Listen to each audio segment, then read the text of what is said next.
આજે પરિણામ આપવું હોય તો તૈયાર બેઠા હતા, બાકી ચૂંટણી રદ નહીં થાય.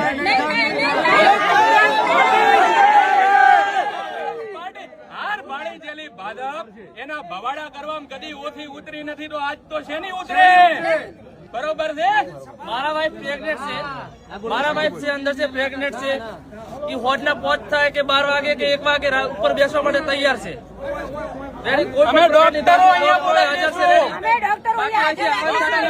દઈશું. બોલાવશું પણ બેનની પ્રેગ્નન્સીની અંદર કોઈ તકલીફ નહીં આવવા દઈએ. ઇતિહાસ બનશે ભારતમાં કે કોઈ સદસ્યને વોટ આપવાનું હતું ને પ્રસૂતિ અહીંયા આગળ થઈ, બાકી વોટ તો આજે જ થશે. એમાં ભાજપનું ના કપાશે. અને આ ભાજપનું તો કાપેલું છે, વઢાઈને નીકળ્યા છે. પણ મૂકો આ અધિકારીઓ ક્લાસ 1 અધિકારીઓ છે અને અમને ધક્કા મારીને એવું કહે છે કે તમે કોણ છો? કોંગ્રેસ પાર્ટીના વાઘ છો બધા. તમે એવું કહો છો કોણ છો? એટલે દિવસે ને ખોટી વાત કરવાની થતી નથી. દિવસે ને દિવસે ભારતીય જનતા પાર્ટી લોકતંત્રની હત્યા કરે છે. દિવસે ને દિવસે નાનીથી મોડીને મોટી ચૂંટણી સુધી એક દિવસ એવો નથી જતો કે જ્યાં લોકતંત્રની હત્યા ના થતી હોય, જ્યાં જનતાને એક દિવસ માટે ડફોળ બનાવવામાં આવે છે.